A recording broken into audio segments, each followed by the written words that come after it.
Iran का Israel पर एक और बड़ा करारी जवाबी हमला। ऑपरेशन वादा सादिक सोम के तहत बैलिस्टिक मिसाइल की बारिश, शीफा तलबीब और बैतुल मकदस में जोरदार धमाके, 3 इजरायली हलाक, 14 जख्मी, कई इमारतें तबाह, शहरी बंकर्स में कैद, 3 जंगी तैयारे मार गिराए गए।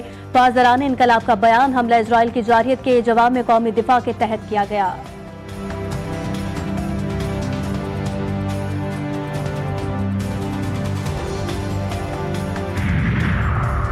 अमरीका के लिए जाने कुर्बान करने वालों सिपाहियों को खिराज तहसीन। अमरीकी फौजियों ने जाने कुर्बान करके अमरीका को अजीम मुल्क बनाया। डोनाल्ड ट्रंप कहते हैं, दुनिया को बताना चाहता हूं, हमारी फौज कभी हथियार नहीं डालेगी। अमरीका पहले से कहीं ज्यादा मजबूत और आज दुनिया की तारीख बदल कर रखती।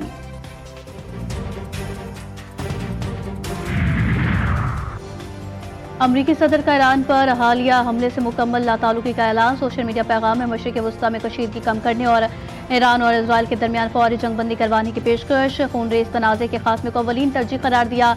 ईरान को जौहरी मुआहदे पर दस्तखत के जरिए तबाही से बचने का मशवरा। साथ ही अमरीका को जंग में घसीटने की कोशिश भी की। सख्त और खतरनाक नताइज की धमकी भी दी।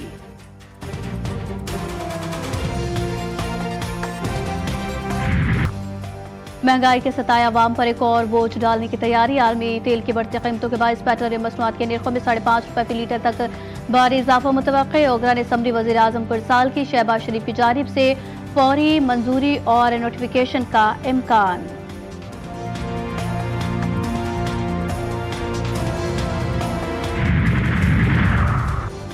चीन के ईरान पर इजरायली हमलों की शदीद मजम्मत। चीनी वज़ीर ख़ारजा का ईरानी हममनसब से राबता। ईरानी खुद मुख्तारी, सलामती और इलाकाई सालमियत की हिमायत का इरादा।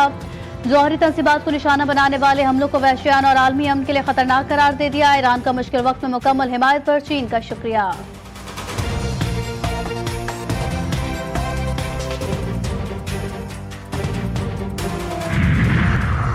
और कराची आज भी शदीद गर्मी और हब्स की लपेट में। समंदरी हवाएं मअतल, शिद्दत 48 डिग्री तक महसूस होने का इम्कान।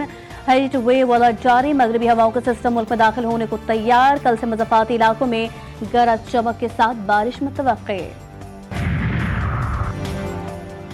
भारत को सिफारती बहास पर एक और शर्मनाक नाकामी। पाकिस्तान को FATF की ग्रे लिस्ट में शामिल करवाने में नाकाम। पाकिस्तान आलमी एतमाद हासिल करने में कामयाब। चीन, तुर्की, जापान ने पाकिस्तान की खुलकर हिमायत की। FATF ने भारत का बयानिया मुस्तरद कर दिया।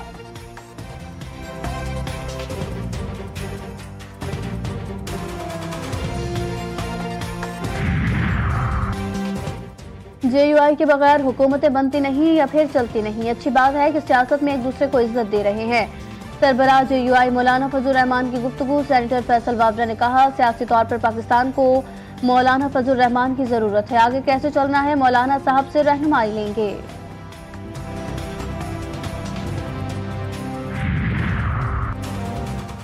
तहरीक इंसाफ का बानी PTI की रिहाई के लिए एहतजाज का ऐलान। वज़ीर आला खैबर पख्तूनख्वा कहते हैं कि 22 जून को मुल्क भर की हर तहसील और हर हल्के में एहतजाज होगा। अली अमीन गंजापुर ने वाज़ेह किया कि इस बार जब हम निकलेंगे तो बानी के पास अडियाला आएंगे और अब पुरअमन नहीं रहेंगे।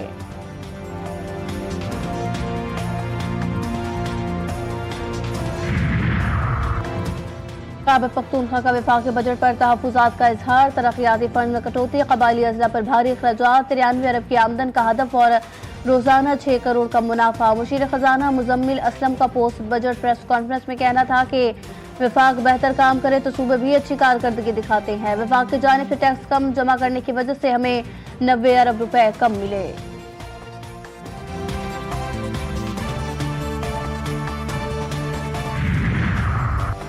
वफाक ने तहफ़्फ़ुज़ात दूर नहीं किए तो पीपल्स पार्टी वफाकी बजट की मंजूरी के लिए वोट नहीं देगी। वज़ीर आला सिंध मुराद अली शाह ने साफ साफ कह दिया। पोस्ट बजट कॉन्फ्रेंस में कहा कि बजट के मौके पर सबको मुत्तहिद होना चाहिए था। अवाम को रिलीफ फराहम करने के लिए हर मुमकिन इक़दामात किए। वफाक से मुंतकली पूरी नहीं आई। वफाकी हुकूमत से राबता किया लेकिन वो कहते रहे हम ठीक जा रहे हैं।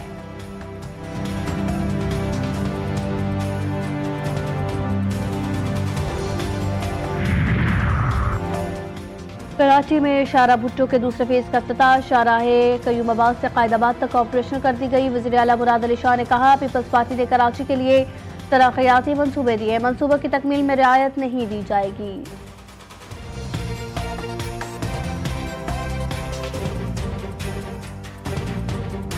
अमरीकी आर्मी की 250वीं सालगिरह। वाशिंगटन डीसी में फौजी परेड का इनेकाद किया गया। अमरीकी सदर की फौजी परेड में अली खाना के हमरा शिरकत। डोनाल्ड ट्रंप की भी 79वीं सालगिरह इसी रोज है।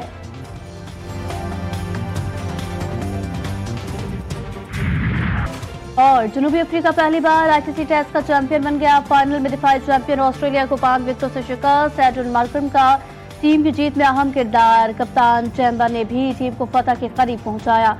फाइनल में दूसरी इनिंग्स में ऑस्ट्रेलिया ने जनूबी अफ्रीका को जीत के लिए 282 रन सादब दिया था, जबकि प्रोटीज ने हदफ 5 विकेटों पर पूरा किया। एडन मार्करम के 136 रन, जबकि चैम्बर ने भी निस्फ सेंचुरी बनाई। 66 रन बनाकर पवेलियन चलते बने। जनूबी अफ्रीका टीम ने इस 27 साल तारीख में पहली बार कोई ऐसी इवेंट अपने नाम किया है।